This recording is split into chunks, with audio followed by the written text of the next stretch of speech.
this is Jeffrey Simon with Community Talk Live, a live TV show. We're bringing this live to you from the studio here in White Bear Lake, Minnesota. We like to bring it to you live because we like you to call in. Now, you don't have to because we've got a very interesting show for you today. Community Talk Live, by the way, has been on the air for almost 20 years. 1996 is when we started. The show says who, and then we went into Community Talk Live.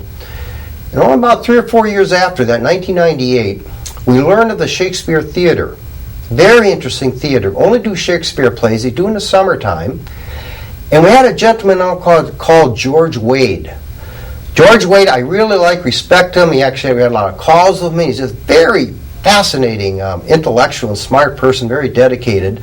He passed away the year, but at least we had him on 1 year. And then after that, we had Stu Neighbor on many years, and then George Ressler last year. Those are the main people of Shakespeare we had on that sort of run the show and run the plays, know a lot about. Now we have a person to replace him, Tim Perfect. Sort of the same category, right? He's sort of an organizer or something like that. Tim, why don't you tell us what role you have in Shakespeare Theater? This summer at Shakespeare Company, I'm performing as Sir Andrew Aguecheek in Twelfth Night. Oh, okay. And I do any other shows, or? No, just one this summer. But Okay. I have done multiple shows on other years I've been with the company, and directed as well. And he's directed. Very experienced person, been around a long time, which is quite interesting. I might get more information of him. Probably not, because you know what? Stay tuned, because for the 40th anniversary, they have a great lineup of plays. And look at this, 12th Night, that's a well-known comedy. Yes, Shakespeare did comedy. He was a very versatile playwright. By the way, he was a great actor, too, correct? Not many people know that. Great at acting, too. Hamlet. Everybody knows Hamlet. I mean, anybody knows anything about plays, you got to know the name of Shakespeare and Hamlet. And we got 2 actresses with Hamlet here, and you acted with Hamlet, too. Yes, sir. 3 of our actresses with Hamlet. That's really cool. Now we have another play called The Miser, and that's Moliere play. Moliere. Moliere. Now, I know Shakespeare's had Moliere on a lot. Almost every year they have a Moliere play. Yep. Why does Shakespeare like Moliere? Well, it's that's the and Company part of Shakespeare and Company, the name of our theater. Since the first couple of seasons, they started doing not just the one Shakespeare or 2 Shakespeares. They'd throw in other Greeks or other restoration comedies. Moliere has been a large part of the seasons that we've had. Why do you think he's respected by Shakespeare rather than the others? I think he's a very funny playwright. Okay. Easily understandable in a lot of the translations. He was French, so all of his plays were written in French originally. Okay. Yeah, Moliere, it sounds French. Okay. So, but they're like Shakespeare, easily translatable to audiences of today. Sure. The themes and the subject matter that he was dealing with, kind of making fun of the upper classes. Throughout his shows, reads very well. People So seem to enjoy the it. average person in the upper class sort of you think, most of them probably went to him, I would think, they wanted comedy. Now, I understand that Shakespeare Theater, they did this in England called the Globe Theater, is that correct? And this was sort of like an outdoor theater, when they could, obviously, in the summertime? Yeah, there was an outdoor theater in London called the Globe, and that's where a lot of Shakespeare's works were originally performed. And basically, they have sort of a laid-back system where people could bring their luncheon or dinner in when the series being performed and everything. And Sure, yeah, they had people walking around selling stuff to, they called the groundlings, or all the people who couldn't afford a seat. Yeah. They just stood on the main floor, and they had people walking around selling different food there and all sorts Probably of a big. You probably had an audience about 200-300. You would say at the Globe Theater. I would say with Shakespeare, I'm probably not sure how big the capacity was at the Globe. Probably bigger than what Shakespeare Theater has now. I think so. Yes, yeah. because he was the real thing is better than, of course, the. But you sort of have the same kind of thing what they did in the Globe, where people can eat and everything else. When they bring their lunch or their dinner and everything. Yeah, people bring their picnic baskets and blankets or lawn chairs, and they'll come out. Some people will come out hours before the show starts, and have their dinner and just sit around and enjoy being outside. Cool. Watch the actors as they get ready for the show. When I was there at 2 plays, they had people fact, I remember talking to him. I shouldn't do that, but he says, well, he's waiting to go on stage. I was talking to him, I like to have fun. But I remember there was people actually just right with you, ready for their cue to go on stage. They're still doing that now, right? Oh, yeah. Yep, our entrances are from all throughout the house and behind the audience and in the audience. I have a scene that I have to go out and I'm hiding, trying to overhear somebody, and I'm crouched down next to somebody who's sitting there with their bag of Doritos. And cool, that's really cool. Now, another thing is that I understand that at the area that this is at Century College. Could you tell me exactly what area of Century College is? The area? Yeah. It's 3300 Century Avenue. It's right off of 694 and Century. Just go north on Century. I think it's the second stoplight. Just turn right in there. So you'd be on your left if you're going north? Yep, it'll be on your left. Yep. Direction sort of the far southwest corner of Century College. It's right on the side there, right? Yep, you can actually park in the main parking lot, and then there's a bunch of signs kind of directing you. You just follow the signs. It's actually behind the college, kind of on the natural wetlands back there. Yeah, very cool. Now, when I was there, was a sort of a stage was built. Do you still have that stage, a wooden stage you built yourself? Yeah, permanent stage has been out there, and they started building it. The first season, I don't think they had anything in 1977, but then in 78 they started with just a platform, and then over the years they built more walls and everything, and then up through till, Bree, when was the stage? 2007. 2007, they finally said, you know what, we've got a lot of repairs to do, and the college said, why don't we just knock it down and build it brand new? They redid it from the ground up. Yeah. They built it. They built it according to code. The first stage was kind of, hey, see how many people we can get out here. We need to put some walls up, and they just kind of did it on their own. But they actually had people come in and professionally redo the stage. Make sure it wouldn't fall down or something like that. I don't know what code means. Right. Well, it didn't, so you locked out. No problem there, right? Yep. In those previous years. Yeah. So the stage it's a permanent. The part of the permanent outdoor, they call the outdoor theater complex. Oh, okay. Sounds fancy. Theater complex. Pretty cool. We can't see how much the price. All we can say they're reasonable. You can't think the exact cost of them. Now, when is the first weekend they're starting of these plays? The first weekend was actually the last weekend in June. Okay. 12th night opened. Then last weekend, 4th of July weekend, Hamlet opened. Oh, okay. And then this Friday coming up, The Miser, our third show, will open. The Miser with the Monaire play. Now, you're in The Miser, correct? No, sir. I'm in Hamlet and I'm in Twelfth Night. He's in all three? No, sir. I'm not in the Moliere play. I'm only in Hamlet. All the actors. Yeah. All the actors from Moliere, The Miser, are currently acting right now. They're acting right now. They're in rehearsal. But Rehearsals. maybe you know Rehearsals. more about since you directed. What's The Miser basically about? Just give us the background on it. Boy, the Miser is about a guy who, as the title suggests, is kind of Let's do a switch to just the middle, Ron, to the just three on the side here.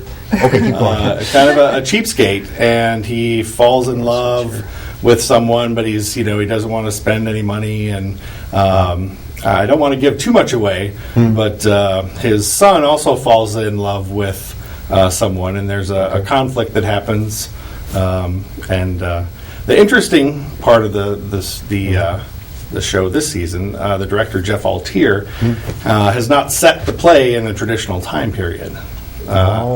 It's set in the southern part of the United States in more modern times. So they don't have the traditional all I'm gonna clothes? say. Right? They don't have the old-fashioned clothes? Well, old-fashioned being 1,500 clothes? no.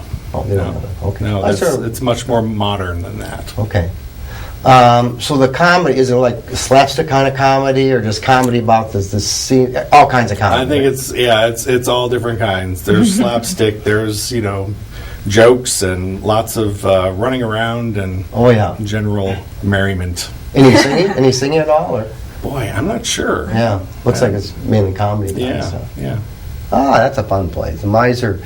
So I think you used to run. So you're sort of running the same play every weekend. It used to be like I think you had like the 3 different plays one weekend.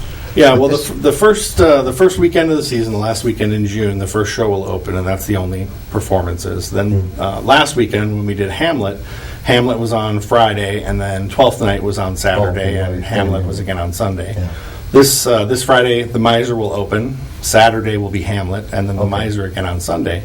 Then for the final 3 weeks of the season, it'll be a different play every night. Right. Friday, Saturday, Sunday. You can come and see all 3 plays in one weekend. Now, is it like about 6:30 when it starts? 7 o'clock on Fridays and Saturdays, Okay. and 6 o'clock on Sundays. Okay. Cool. Yeah. Wow, that's sort of, I mean, these are really great plays. I think that you always have good plays, but Hamlet's one of the main things. Talk about it. Talk about This is Hamlet. what you want, huh? This is your thing. You're in it, right? I am in it. You got it. I am and playing- First, tell me what your name is. My name is Kathy Kolstad, Okay. and I am playing Gertrude, which is Hamlet's mom. Okay. This is the second time I've had the privilege of playing that role. Okay. Oh, So- you've done it before then, huh? I have, Oh. 10 You've years done- ago. What other, have you acted in other theaters or just perform? I have acted in other theaters before. I primarily just do Shakespeare Company, occasionally do another theater. It's a... You like it's a- Shakespeare? I do love Shakespeare. I like classical theater in general, and I like performing with Shakespeare Company. We've become a family. Tim and I have known Yeah. each other for A couple of years. Yeah, I know. And it's so fun to come together every summer and be able to collaborate and create theater with your friends. That's what I got from Stu, is that they really get along well. I mean, it's just a light experience, nothing heavy. Everybody interacts well, always tries to improve the things, and there's sort of practical jokes. I don't know if you guys do it. Stu says, occurs with people too, occasionally. So Yeah. little fun things. That's good, At the end of every season, we give out awards, different awards, to the different company members. Well, that I didn't Some of know. them That's are cool. tongue-in-cheek. Have you ever got one, Tim? Or? I have. There you go. Sure, that's what he mentions. He got the award. There you go. Yeah. Yes. All right. So what is basically, we're getting low on time because there's so much to talk about. Sure. Just give us a basic run-in about Hamlet, about the play. About Hamlet. Yeah, Hamlet and what it's about. Well, Hamlet is a story of revenge, essentially. So at the beginning of the play, we know that Hamlet's father has died. And very early on, we discover that it is his brother who has killed him. And then the rest of the play is about Hamlet trying to really revenge his father. So Hamlet's died. Old Hamlet has died. Okay, okay. Hamlet Senior. Hamlet's father, Hamlet's Hamlet father Senior, died. yes. And he's trying to find the person who killed him, first of all, right? Old Hamlet comes as a ghost to young Hamlet, Oh, okay. tells him that his brother has killed him and wants him to revenge his death. Ah. Now, in the meantime, Hamlet's mom, Gertrude, has married her husband's brother. Ah. And that doesn't really set very well No, with Hamlet. That's the tangle right there. So That's right. very interested. Probably a lot of serious acting between each other, then, right? Dramatic kind of acting, I think. It's fairly dramatic. Yeah, very yes. dramatic. And There are places, though, there's comic relief. Oh, that's good. Okay, so that dude. Okay, I didn't know about the ghost part. Actually, I was acting in Karen Studios called a play called I Hate Hamlet. I don't know if you know that. Oh, okay. I played the ghost of John Barrymore. Of the scene where he came back to stop the person that had stage fright, to get the person, over stage fright, And I really didn't realize there was a ghost in Hamlet too, so maybe that was a takeoff on that. So that was pretty cool. They like me, I won't talk about that. We're only talking about this. But, Hamlet's one of the most successful, probably that and Romeo and Juliet, Macbeth too. But it's one of the most well-known plays. Why is it so well liked compared to many of the others that Shakespeare did, do you think? Does anyone have an opinion on why it's well Well, liked? thro it out. This is sort of fun to see. There's got to be a Let's hear reason. from Eric. What is Yeah. Eric? What's your theory? I don't. When I think of Hamlet, I just, as an actor, Yeah. I think of the opportunity to really explore a lot of different emotions. Okay. Because for Hamlet, there's this journey within the story that there's ups and there's downs. You get to really explore a lot of different feelings, extremes. So very challenging as an actor. Yeah, it's a role of a lifetime for someone to play Hamlet. Yeah. As an actor, I view it as a very serious opportunity to play Hamlet and to represent it right. That's why John Barrymore, when he came back as a ghost, when the thing was he had. The whole thing was in his real career, he had problems acting. I think he was forgetting his lines and all that kind of stuff. I showed him. I played Hamlet. One thing I'd like to add about that too, Jeffrey, the great thing about most of Shakespeare's roles is that every time you watch a different actor perform it, it's different.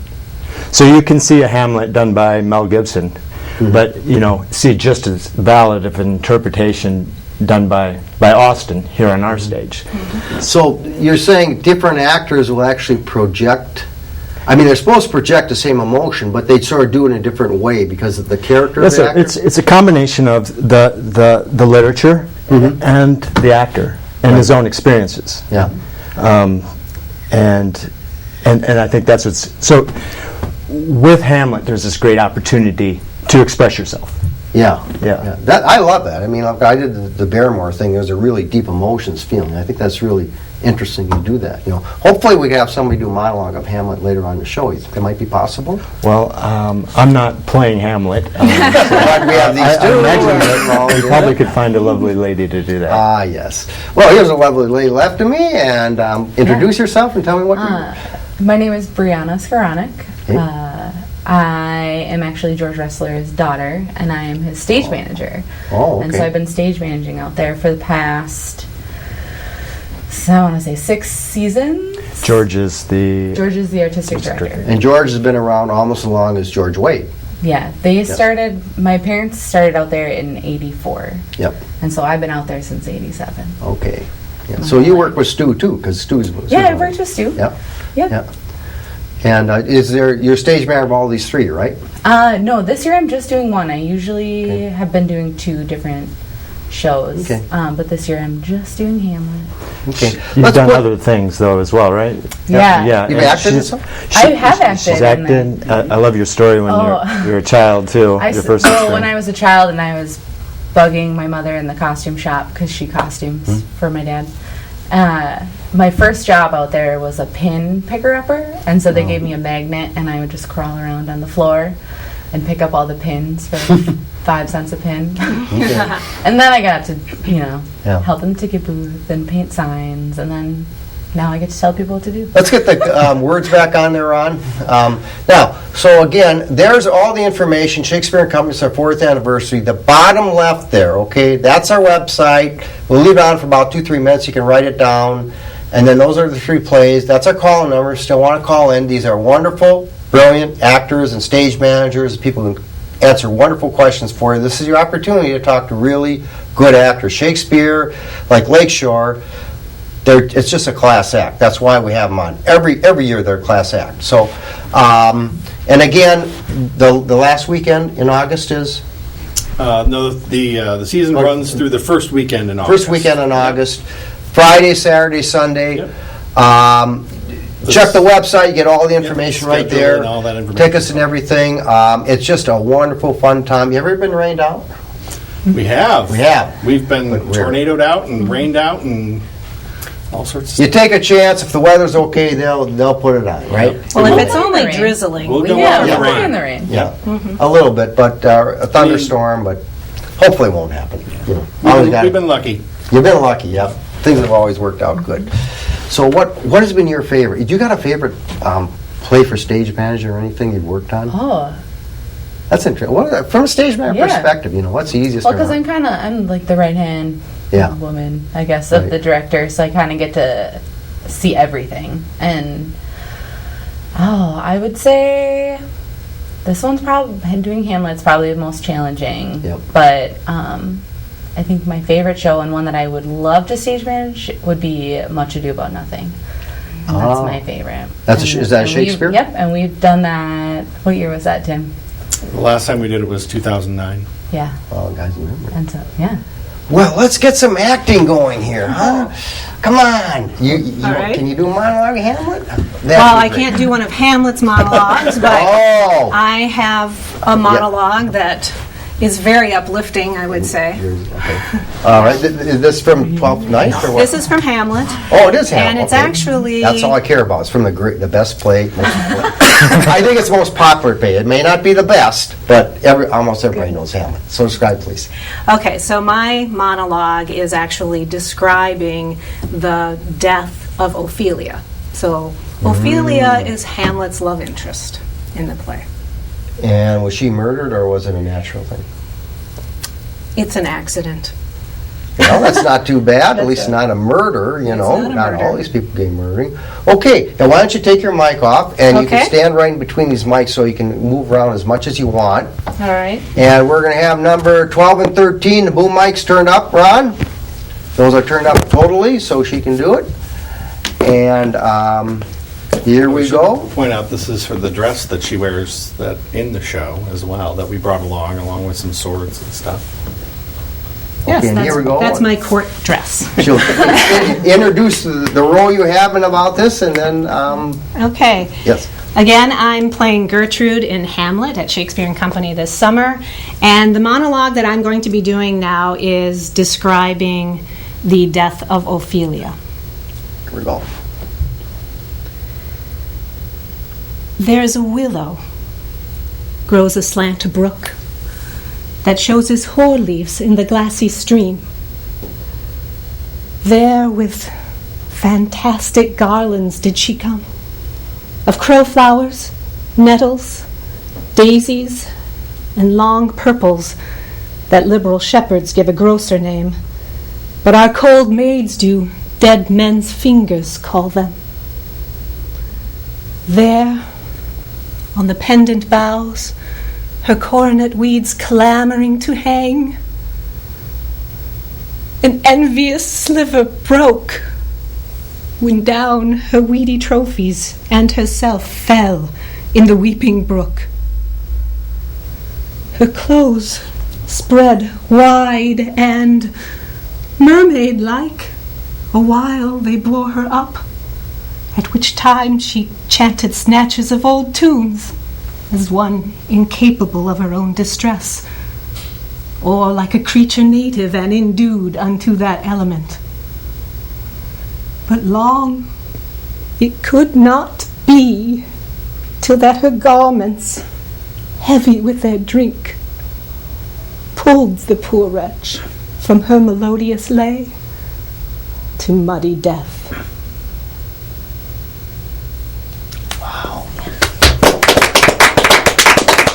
That was good. Well, That was thank really you. meaningful. You projected that well. That's like a poem. He puts in poetic sense, didn't he? He does. That Yeah. is verse. Yeah. Yes. Excuse me. That's really cool how.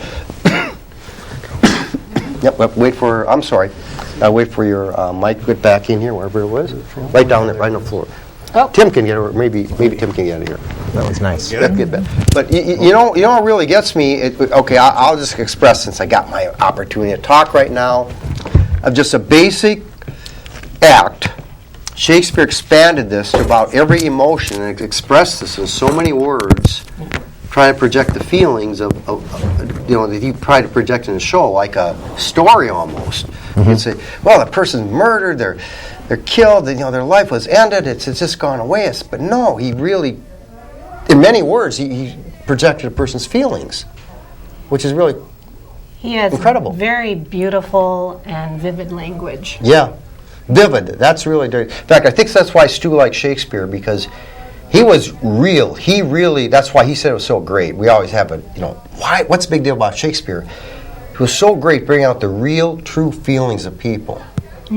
Really deep, that fascinates people so much. He really writes for the actor, too. So part of what makes Shakespeare such a crowd pleaser is that actors are able to, what's an example? If I'm trying to find out who this person is that I'm portraying, it's in the text somewhere It's in for example, the way he writes for one character is a total different measure or beat than another character. He uses different alliteration to help that character feel a certain way. And it's like the longer, I think that's the thing why people continue to do Shakespeare and keep doing the same plays over and over again, is because he was so advanced in his thought that even when you feel like you've got a good handle on what it is, you start to reevaluate it because you find something else in the text. Yeah. You could take 10, 15 minutes of what she said and dissect that and get so many feelings. Yeah. Oh, I'm sure she can, and I imagine she has. Especially, I've played it twice, 2 opportunities to really, I'm trying to think of different examples, but I don't know that particular section of text, but there probably is a certain vowel sound that's repeated over and over again. Right. And part of the reason why he's able to do that, because he was an actor for many years, right? And according to George and Stu, he says, so they said he wasn't a good actor, so that's a bunch of rubbish. He survived for 20 years in competitive acting. He obviously was a good actor, too. He had to be in order to do that many years, so I think that helped him write better because he has personal experience to write for the actor. Sure. Plus, it was a different time period where language was more important, I think, than it may have grown to be recently. Probably. Our language is totally boring compared to what happened then, probably. It generally is, and probably comparatively, it's different. Different. Well, of course, it's different, but it works anyway, but what the heck. So, but, is the Miser, I have one quick question. This is just fascinating. The style of the Miser, what's the difference between Molière, who writes his plays, and Shakespeare, the styles, you think? Well, Shakespeare wrote a lot in prose. He wrote in verse, blank verse. Like we heard here. Iambic pentameter, the meter and the rhythm of the language. What Molière wrote is most often, and again, it's translated from French into English. Right. In a lot of translations, they speak in rhyming couplets. So, okay. 2 lines will always rhyme throughout the entire show. Right. Okay. So that has a completely different rhythm that, as an actor and as an audience member, you find when you're always speaking in rhyming couplets. There's kind of it gets this kind of flow to it, which is really interesting. I would prefer Shakespeare better because I think since he has more varieties of ways to express himself, it'd be more of an interesting play. But they're both great. And Shakespeare himself used rhyming couplets, at the ends of monologues. Yeah, part of it, not all of it. Right. He did other things too. That's what. What's your favorite of all these? I mean, you're in the what was it? 12th Night. 12th Night. Is that your favorite of the 3, or is it just? What do you like about? Let's put it this way. What do you love Which about? Which one do you like, Tim? I kind of like the one I'm in. I don't know. This is the first time that I've ever been in a production of 12th Night. So I was very excited to get cast in this show in particular. I've been in Hamlet before, not in The Miser. What'd you play in Hamlet? I actually played the ghost. Oh, that'd be a fun. That was 22 years ago. Long time ago. Now, this is a major role you have, right? In 12th Night? In 12th Night, yeah. I mean, there's a lot of supporting characters. Myself and Eric play one of the comic teams. Okay. If you will. There's a lot of comic teams in the play. Yeah. But it's a good time. So we're getting low on time here. I always love to do this at the end, get people's perspective. Yours about Hamlet, your role. What do you like about it? Gertrude is what? Gertrude is, I think her motivation eventually, she has an arc to her character, but I think eventually, and towards the middle of the play, she realizes that her motivation is her son. Ah, okay. So she finds herself in a way. She kind of loses herself and then finds herself again. Ah, very interesting. Now, I've already asked you about the stage manager, so you're in 2. You're in 12th Night and Hamlet? Yes. Which is your favorite? Or Well, I guess if I were going to choose one right now, as far as the performance, Hamlet for me personally is a great story. But guessed right. But as an audience, you know, Okay, yeah. the one, I guess, Twelfth Night is a lot of fun. yeah. So I'm excited doing that role because I can entertain all ages. Okay. So, yeah. All right. Hey, thank you very much for watching. We appreciate it. Thanks a lot. Thanks, everybody, for being here. We'll replay this. Thank you very much. Have a good time. When you stop, exactly, it stopped right there. Everything worked out. Okay.